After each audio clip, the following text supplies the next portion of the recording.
Good morning students. तो आज हम अगले टॉपिक की ओर बढ़ते हैं। Charge distribution over a system of concentric conducting sales.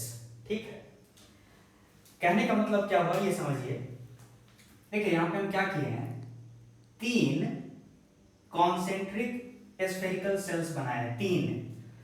और आपको पता होना चाहिए शेल जो होता है, शेल उसका थोड़ा सा एकदम इनफाइनाइटेसिमल थिकनेस होता है, एकदम पतला सा एक थिकनेस होता है।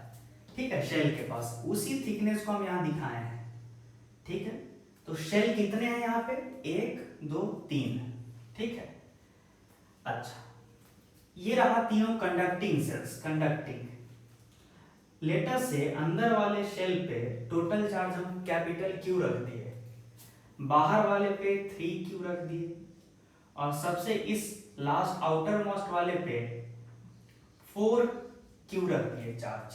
ठीक है, ये इनिशियल चार्ज है जो हमने दिया है। ठीक है, या फिर ऐसे समझिए कि दे के रखा है फिर घेर दिया है, इस तरह से। तो मेरा कहना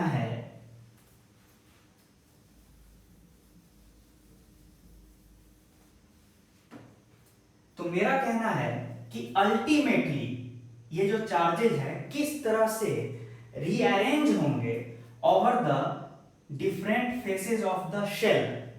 तो कितने फेस हैं यहां पे, एक फेस यहां है 1 2 3 4 5 6, 6 फेस है in total of the three conducting shells. साफ दिख रहा है, तो मुझे इनडायरेक्टली क्या बोलना है कि 6 फेस पे कितना कितना चार्ज अपियर होगा, उसी चीज का हम लोग डिस्कशन करते हैं। ठीक है, तो हमको पता है कि under electrostatic condition net electric field within conductor क्या होता है, जीरो। अच्छा, अब ध्यान से सीखिएगा कि हम क्या बोलने जा रहे हैं।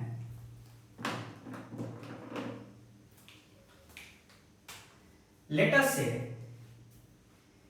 कि अंदर वाले सेल पे अंदर वाला जो फेस है, फेस 1, उस पे चार्ज x है। तो टोटल चार्ज तो इस शेल का कितना था, कैपिटल Q। तो चार्ज तो कंजर्व रहेगा ना, क्योंकि ये शेल किसी और सेल से कनेक्टेड नहीं है।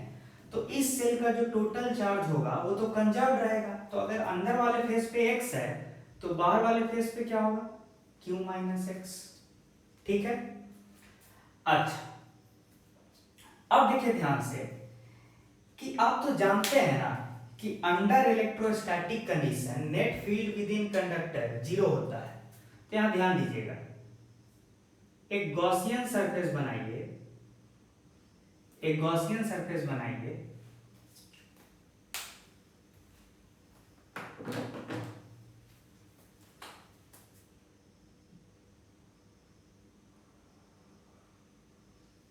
जो कि शेल 1 के बीचों बीच होता हुआ गुजरे।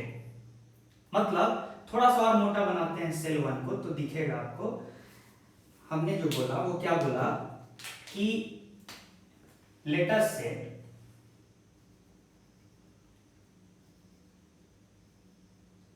ये होता 3Q, ये होता Q, और बड़ा वाला जो है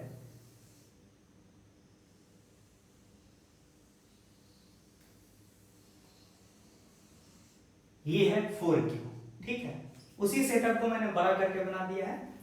अब लेटस से कि अंदर वाले फेस पे x चार्ज आया है, बाहर वाले पे कितना होगा, by conservation of charge Q minus x. अच्छा, मुझे x जानने का शौक है, तो मैं क्या कर रहा हूं कि एक गॉसियन सरफेस बना रहा हूं passing through the interior of the shell 1।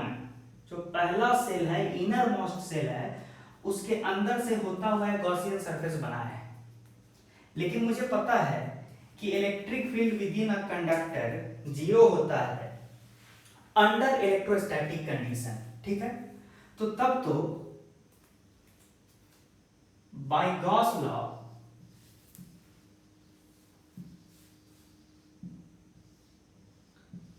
E dot ds over the first Gaussian surface जो मैंने बनाया है वो क्या होना चाहिए, नल वेक्टर डॉट डीएस, क्योंकि electric field within conductor क्या होता है, नल। लेकिन हमको तो पता है ना कि E डॉट डीएस कितना के बराबर होता है, Q enclosed bye epsilon not. इससे क्या पता चला कि इस रेड वाला गॉसियन सरफेस के अंदर एनक्लोज्ड चार्ज कितना होना चाहिए, 0। तो एनक्लोज्ड चार्ज तो बस x ही था जो आप अज्यूम किए थे। इसका मतलब क्या हुआ कि x 0 है, यानी फेस 1 जो आप माने थे जिसको इनर मोस्ट फेस, वहां पे चार्ज कितना है, 0 है। अच्छा, तो तब तो जो बाहरी फेस हुआ शेल 1 का, वहां पे टोटल चार्ज कितना अपियर होगा, q। तो आपके लिए क्या क्या काम का आ रहा है, मतलब अगर ये जो एनालिसिस चला इसमें काम का क्या क्या आया, एक मतलब कौन कौन सा पॉइंट्स कंसीडर आप कर रहे हैं, क्या क्या पॉइंट्स कंसीडर किए हैं उसको आप अलग से लिख सकते हैं, points to consider during distribution of charge. क्या क्या पॉइंट्स आपको कंसीडर करना पड़ेगा, पहला electric field within conductor under static condition, static मतलब इलेक्ट्रोस्टैटिक कंडीशन, क्या होता है, नल वेक्टर। इस चीज का आप यूज किए हैं कहां पे, यहां पे। फिर आप क्या किए हैं, कि एक आइसोलेटेड सिस्टम या आइसोलेटेड कंडक्टर का टोटल चार्ज कंजर्व्ड होता है, तब ना आप अंदर वाले को x माने थे तो बाहर वाले को q माइनस एक्स माने थे। किस वजह से, क्योंकि ये जो सेल 1 है इसका ये आइसोलेटेड शेल है, तो इसका टोटल चार्ज कंजर्व रहेगा। तो दूसरा पॉइंट आप क्या कंसीडर किए हैं कि net charge of an isolated conductor, isolated का मतलब हुआ कि फिजिकली आइसोलेटेड, फिजिकली, अगर मतलब फिजिकली जो है पहला शेल दूसरा सेल और तीसरा सेल किसी के बीच कोई कनेक्शन नहीं है, फिजिकली चार्जेस एक दूसरे के साथ इंटरेक्ट कर रहे हैं, तो net charge of an isolated conductor remains conserved, ठीक है। और तीसरा इंपॉर्टेंट पॉइंट जो आपने यूज किया वो क्या यूज किया है, गॉस लॉ।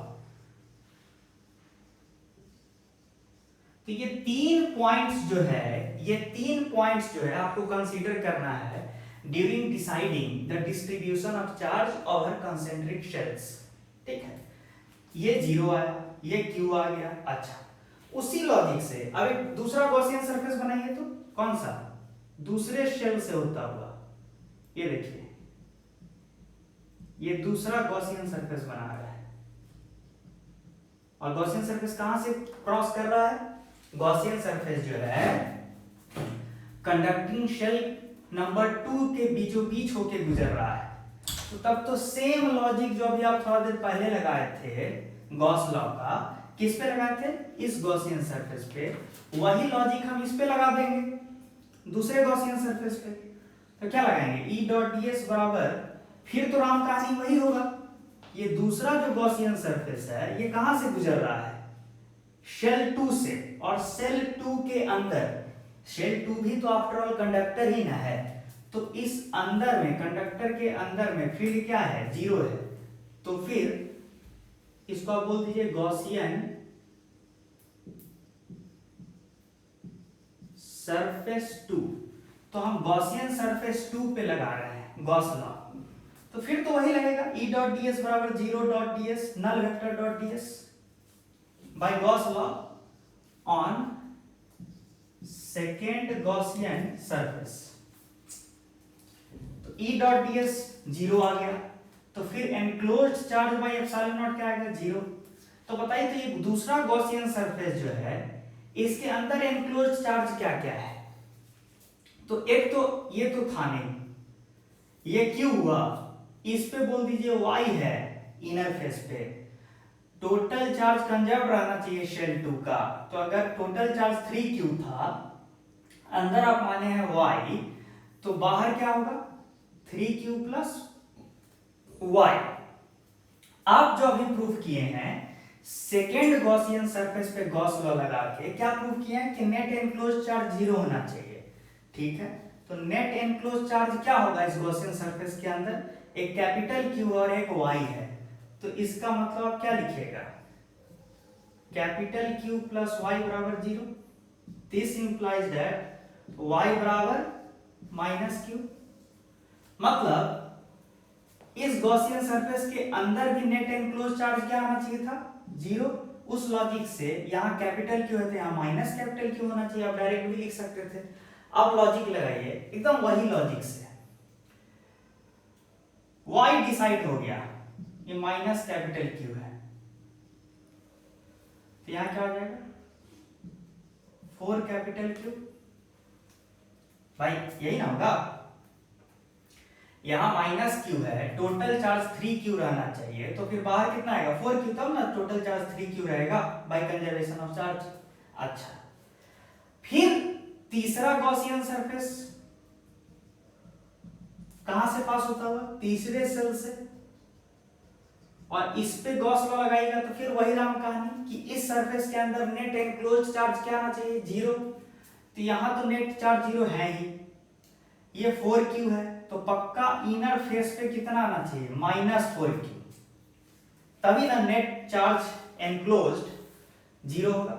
इसका मतलब आप क्या समझे कि जो तीसरा शेल है उसका इनर फेस पे कितना चार्ज आएगा -4Q, लेकिन टोटल चार्ज होना चाहिए थर्ड शेल पे 4 कैपिटल Q और अंदर है -4 कैपिटल Q, तो टोटल चार्ज को इतना रखने के लिए बाहर कितना होना चाहिए 8 कैपिटल Q, तब ना 8 - 4 4, टोटल चार्ज तो कंजर्व रहेगा। तो इनडायरेक्टली आप सारे फेसेस पे, अंदर वाला फेस पे 0, फेस 2 पे कैपिटल Q, फेस 3 पे माइनस कैपिटल Q, फेस 4 पे 4 कैपिटल Q, 5 पे -4 कैपिटल Q, 6 पे 8 कैपिटल Q।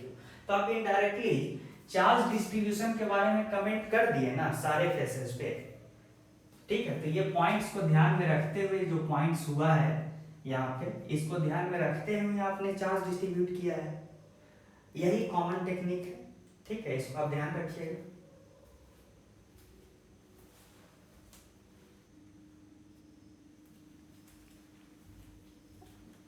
अब एक और एग्जांपल लेते हैं। लेटेस्ट से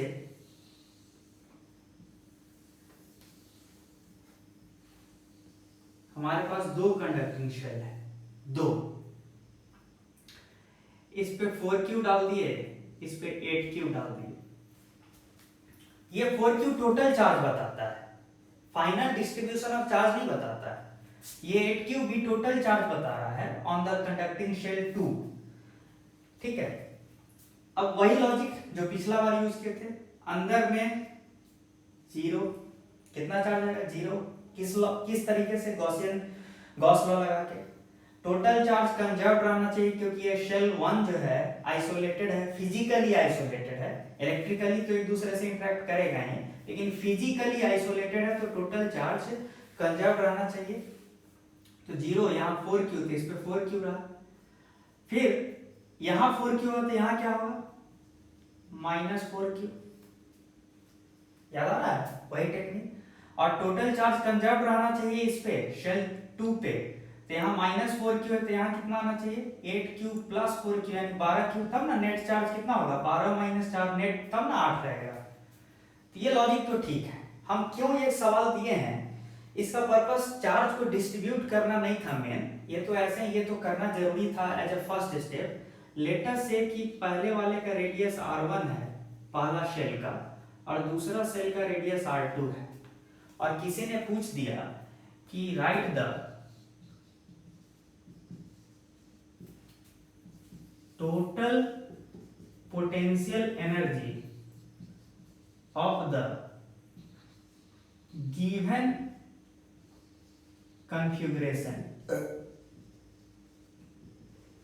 और सिस्टम ऑफ चार्जेस। ये किसी ने पूछ दिया तो कैसे करेंगे? तो अब आपने तो चार्जेस निकाल दिया ना सारे सरफेसेस पे, तो टोटल पोटेंशियल एनर्जी कैसे कैसे लिखेंगे? सबसे पहले तो सेल्फ एनर्जी लिखिए। पहला जो फेस है कंडक्टिंग शेल का वो किस शेप का है? स्फेरिकल शेप का है, वहां चार्ज जीरो है, तो यहां पे तो कोई सेल्फ एनर्जी नहीं है। अच्छा, दूसरा जो फेस है शेल वन का, उसका भी रेडियस ऑलमोस्ट r1 ही होगा, दूसरे फेस का, उस पे चार्ज 4q है, तो उसका सेल्फ एनर्जी क्या लिखेगा? याद कीजिए कि एक स्फेरिकल सरफेस पे अगर कोई स्मॉल q चार्ज रहता था और रेडियस स्मॉल r रहता था, तो सेल्फ एनर्जी क्या होता था? k q² 2r। उस लॉजिक को हम यहाँ यूज करेंगे। k इस शेल पे 4 कैपिटल Q है, तो 4 कैपिटल Q का whole square by 2 R1। Similarly यहां पे देखिए -4 कैपिटल Q है और इसका शेप क्या है? स्फेरिकल है, तो यहां पे क्या आएगा potential self energy? K -4 capital Q का whole square by twice of, बताइए तो इस तीसरे फेस का कितना होगा रेडियस? R2 ही तो होगा, तो बाई 2R2। अब चौथे फेस पे जाते हैं, दैट इज शेल 2 का दूसरा फेस, ओवरऑल चौथा फेस। इस पे चार्ज कितना है? इतना, तो इसका सेल्फ एनर्जी क्या लिखेगा? K 12Q का होल स्क्वायर बाई 2, और चौथा फेस जो है उसका भी शेप स्फेरिकल है और रेडियस क्या माना जाएगा? थिकनेस तो नेग्लिजिबल है, तो चौथे फेस का भी रेडियस क्या मानिएगा? R2 ही। ये हो गया सेल्फ एनर्जी, जबकि हमको चाहिए था टोटल पोटेंशियल एनर्जी। तो एक और चीज क्या बचा हुआ है? Interaction potential energy. ये तो हो गया सेल्फ एनर्जी। अब क्या क्या लिखना बाकी है? इंटरैक्शन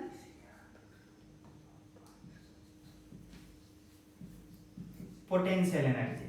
ये क्या होगा, इस बात पे चर्चा करना है। तो देखिए,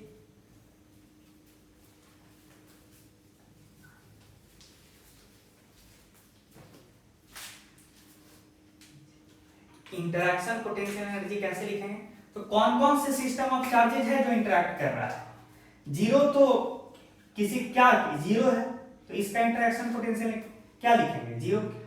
4Q और -4Q एक दूसरे से इंटरैक्ट करेंगे तो कितना एनर्जी होगा? 4Q जहां पे है वहां का पोटेंशियल क्या है?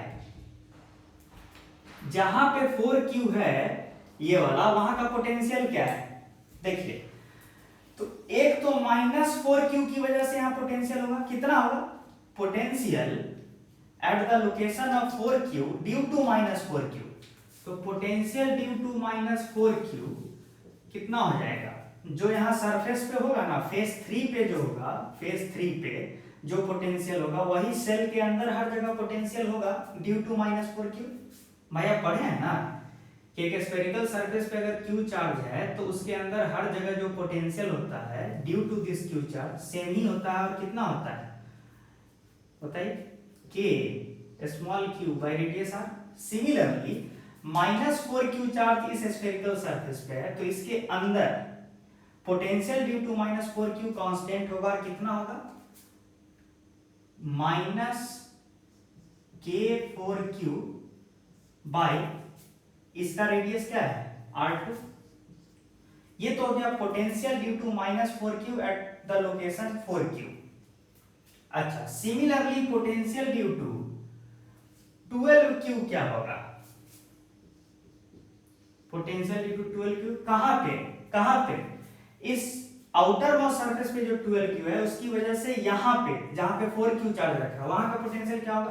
तो भाई जो सरफेस पे होगा वही अंदर में होगा इसकी वजह से, तो ये हो जाएगा K into 12Q by R2।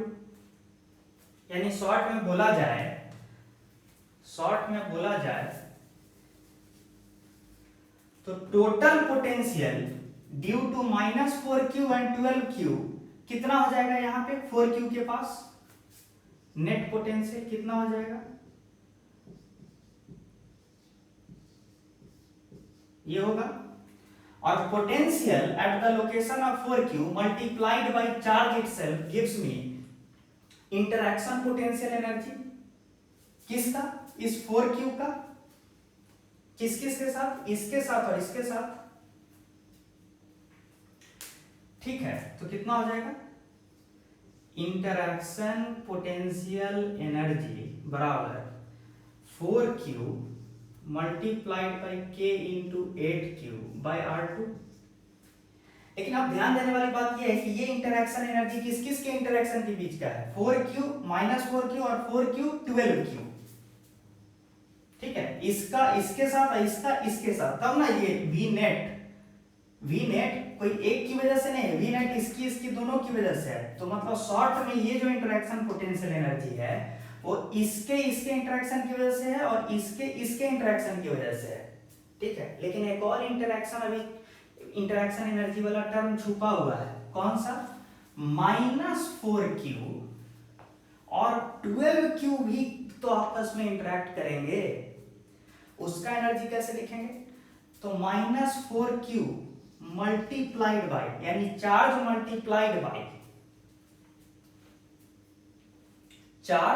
Multiplied by potential due to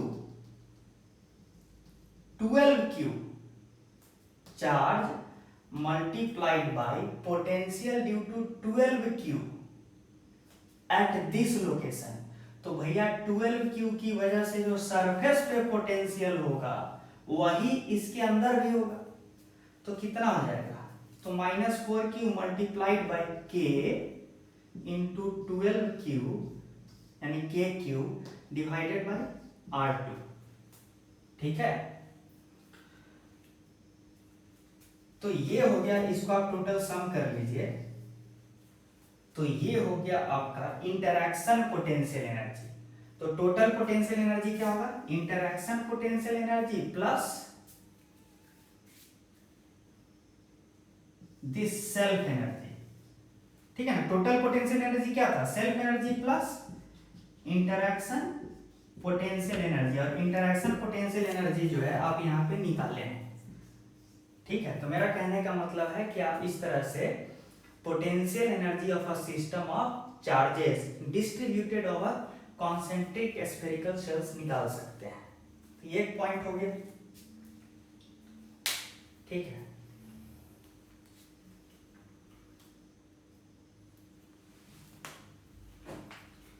अब एक अगले इलस्ट्रेशन की ओर चलते हैं।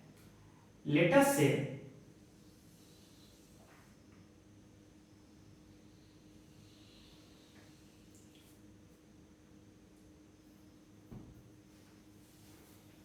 ये शेल 1 है,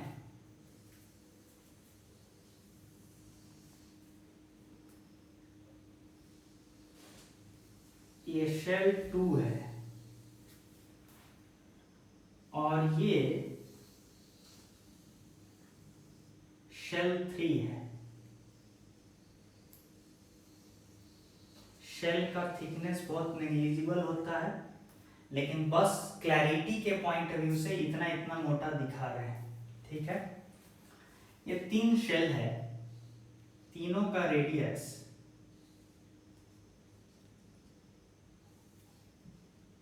इस तरह से दे दिया, R1 R2 R3।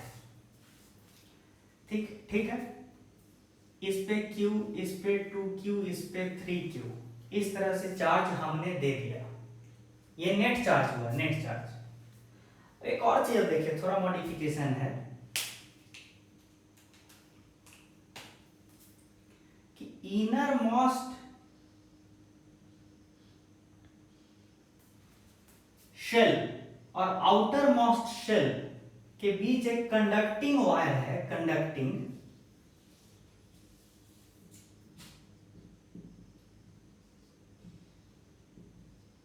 Conducting wire है और साथ में एक स्विच है। अभी स्विच ओपन है। ठीक है, जब स्विच ओपन रहेगा उस समय का पहले स्थिति हम यहां ड्रॉ कर लें कि कहां कहां कितना चार्ज होगा। तो ऑफ कोर्स अंदर में 0, बाहर क्या होगा? टोटल चार्ज कंजर्व आना चाहिए, तो कैपिटल Q। यहां कैपिटल Q, तो यहां क्या होगा? Minus capital Q। तो यहाँ क्या हो जाएगा, to conserve total charge 2q रहना चाहिए, तो बाहर क्या हो जाएगा 3q, तब ना टोटल चार्ज 2q रहेगा। यहाँ 3q रहेगा तो यहाँ क्या होगा -3q bye Gauss law, -3q तो बाहर क्या होना चाहिए 6q, तब ना नेट चार्ज 3q रहना चाहिए। ये सब तो आप तुरंत तुरंत कर लिए, लेकिन ये सिचुएशन कब का है, ये सिचुएशन है जब आप स्विच को ओपन रखे हैं। जब आप स्विच को क्लोज रखिएगा, क्लोज कर दीजिएगा, उस वक्त क्या होगा, ठीक है। क्वेश्चन है कि स्विच जो यहां पे है, तो find the new distribution of charge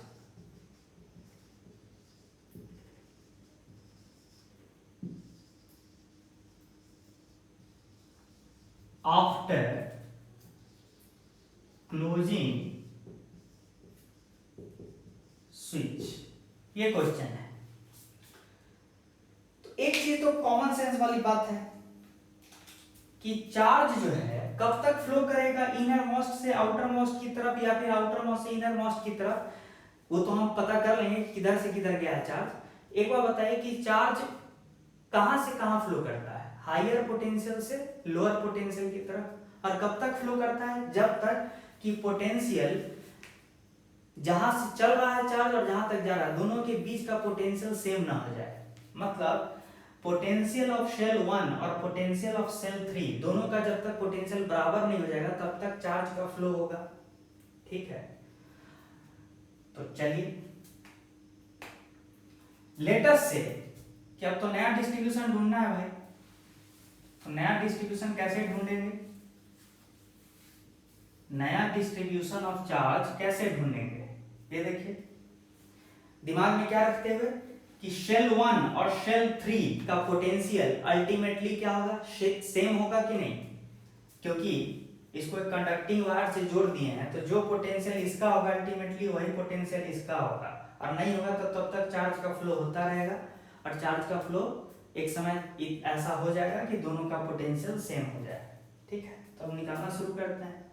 original Q 2Q 3Q था, वो लिख लेते हैं। लेटेस्ट से नया जो चार्ज है गॉस लॉ से फेस 1 पे चार्ज कितना होगा 0, क्या कीजिएगा गॉसियन सरफेस बनाइए, कंडक्टर के अंदर से गॉसियन सरफेस बनाइएगा, तो ये गॉसियन सरफेस बनाइए, तो ऑफ कोर्स मेटालिक बॉडी के अंदर से सरफेस गुजर रहा है तो वहां पे इलेक्ट्रिक फील्ड 0 है, तो E डॉट ds 0 होगा, तो एनक्लोज्ड चार्ज 0 होना चाहिए, इसलिए 0। अच्छा 0, क्या बाहर पे हम तुरंत कैपिटल Q रख दें क्योंकि टोटल चार्ज कैपिटल Q था, नहीं। Shell 1 is now no more physically isolated, shell 1 is connected to shell 3, तो आप ये बोल सकते हैं कि कंबाइंड चार्ज ऑफ शेल 1 और शेल 3 कंजर्व्ड रहना चाहिए, कंबाइंड चार्ज। तो कंबाइंड चार्ज कितना होगा Q और 3Q 4Q चार्ज कंजर्व्ड रहेगा। तो लेटर से ये जो सेकेंड फेस है उस पे Y है, अगर इस पे Y चार्ज है तो फिर ये वाला फेस, तो ये तो पहला फेस था, ये दूसरा है, ये तीसरा फेस है, तीसरे फेस पे कितना चार्ज आएगा बाय गॉस लॉ, ये Y है तो यहां -Y डेफिनेटली। शेल 2 पे टोटल चार्ज 2Q है, तो यहां कितना चार्ज होगा 2Q प्लस Y, तब ना नेट चार्ज 2Q रहेगा। अच्छा बाय गॉस लॉ यहां का चार्ज कितना होगा, इस फेस पे जितना ये है उस पे minus of 2Q plus Y। अच्छा तो बाहर वाले पे कितना होगा बताइए, तो मुझे पता था कि शेल 1 और शेल 3 का टोटल चार्ज कितना आना था, यहां पे Q था यहाँ पे 3Q, टोटल 4Q चार्ज आना था, यहां Y है, यहां का इतना है, यहां Y है, यहां 0 है, यहां का इतना है, तो यहां पे कितना होगा, तो 4Q में से घटाएंगे Y और घटाएंगे ये घटाइएगा तो प्लस में आ जाएगा 2Q प्लस Y, यानी कितना आएगा बताइए 6Q, आएगा। यानी यहां पे चार्ज कितना आने वाला है 6q, है कि नहीं। आप क्रॉस चेक भी कर सकते हैं, यहाँ 6q है, यहाँ -2q माइनस y है, तो टोटल चार्ज कितना हो जाएगा इस पे 4q minus y, 4q minus y और plus y 4q। Total charge cell 1 और सेल 3 का कितना था, यहाँ पे q था और यहाँ 3q, 4q है ना, यानी यहाँ 6q आ गया। अब आपका काम आसान हो चुका है। आप ही बताइए कि ये वाला सिचुएशन से आप बस आउटर मोस्ट फेस का चार्ज निकाल दिए, लेकिन अभी एक चीज बचा हुआ है, ये y का वैल्यू नहीं पता है, जिस वजह से आपका फेज 2, फेज 3, फेज 4, फेज 5 ये सब का चार्ज अननोन है। ये कैसे सॉल्व करेंगे, आराम से सॉल्व कर लेंगे। क्यों, क्योंकि सेल 1 और सेल 3 का पोटेंशियल सेम होना चाहिए, ठीक है। तो पोटेंशियल सेल 1 का लिखिए, कितना होगा सेल 1 का पोटेंशियल, सेल 1 के पास पोटेंशियल का वैल्यू क्या कितना होगा, तो इस y चार्ज की वजह से लिखिए potential at cell 1 due to charge y कितना होगा k y बाई r1। अच्छा, इस माइनस y चार्ज की वजह से लिखिए तो कितना होगा, यहाँ पे इस माइनस y वाले का रेडियस कितना है r2, तो कितना होगा माइनस ky बाई r2। फिर इसकी वजह से लिखिए तो plus k 2q plus y, इसकी वजह से पोटेंशियल यहाँ पे कितना होगा, तो k into 2q plus y divided by इसका रेडियस, ठीक है। अब किसकी वजह से लिखना है, इसकी वजह से, फिफ्थ फेस कितना होगा minus k 2q plus y by r3, क्योंकि इसका रेडियस r3 है। और लास्ट वाले की वजह से क्या होगा plus k 6q by r3। ये सारा पोटेंशियल कहां पे लिख रहे हैं, यहां पे शेल 1 के पास, लेकिन यही पोटेंशियल कहां पे होना चाहिए सेल 3 के पास। तो पोटेंशियल एट सेल 3 कैसे लिखें, तो इस वाले चार्ज की वजह से यहां पे पोटेंशियल क्या होगा k y बाई r3, इस वाले चार्ज की वजह से, इस वाले चार्ज की वजह से कितना होगा माइनस के वाई, इस वाले चार्ज की वजह से यहां पे तो minus K Y by r3। क्यों, क्योंकि इस वाले चार्ज को हम सेंटर में मान सकते हैं बाहरी पॉइंट्स के लिए। सिमिलरली इस वाले चार्ज के लिए कितना आ जाएगा k into 2q plus y by r3, इस वाले चार्ज की वजह से यहां पे पोटेंशियल। अच्छा, फिर अब कौन सा बचा, ये वाला कितना हो जाएगा minus k into 2q plus y, क्योंकि ये माइनस है तो माइनस बाई कितना r3, क्योंकि ये वाला चार्ज जो है ये r3 वाले रेडियस वाले सेल पे है, ये हो गया। और लास्ट में 6q, तो plus k into 6q by r3। अब दोनों पोटेंशियल बराबर होना है, ये दोनों, तो दोनों इक्वेट होना चाहिए। अगर इक्वेट होगा तो देखिए क्या क्या कैंसल आउट हो रहा है। देखिए तो सबसे पहले क्या ये वाला टर्म और ये वाला टर्म कैंसल हो रहा है, हो रहा है। क्या ये वाला टर्म और ये वाला टर्म कैंसल हो रहा है, हो रहा है। इक्वेट कर रहे हैं क्योंकि दोनों पोटेंशियल का वैल्यू सेम होना चाहिए। अच्छा, क्या ये minus K Y by R to और यहाँ plus K Y by R two cancel हो रहा है, तो ये और ये गया। अच्छा, अब यहां देखिए K Y by R three minus K Y by R three, ठीक है। तो बचा क्या, बचा क्या, बचा है K Y by R one पहला टर्म, और यहां क्या है plus 2kq by r2 must be equal to k by r3 2q plus y, यही बचा ना, k k k cancel out, तो क्या बचा, तो क्या बचा, इसको मिटा सकते हैं, इसको मिटा देते हैं।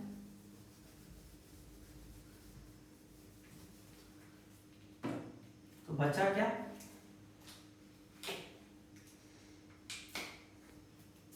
सारा y वाला टर्म एक तरफ लाइए, तो y 1/r1 माइनस 1/r3 बराबर 2q/r3 माइनस 2q/r2।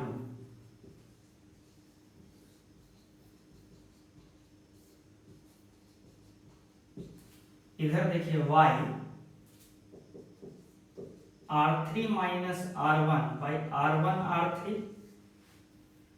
इससे क्या पता चला, y बराबर 2q r2 minus r3/r3 minus r1, और ये r3 तो कट गया, इंटू r1/r2। जो y अननोन था वो पता चल गया ना, मतलब सारे फेसेस पे आपको चार्ज पता चल गया, और यही क्वेश्चन भी था। एग्जामिनर आपको ज्यादा तंग नहीं करेगा, मैंने तो जनरल r1 r2 r3 लिया है, एग्जामिनर आपको एक ही टर्म में सारा वैल्यू देगा। एक ही टर्म का मतलब हो सकता है r1 को r बोल दे, r2 को 2r बोल दे, और r3 को 3r बोल दे। तो उस सेंस में अगर आप देखिए तो तब आपका आराम से वैल्यू सिंपल टर्म्स में निकल जाएगा। ठीक, तो ये क्वेश्चन हुआ।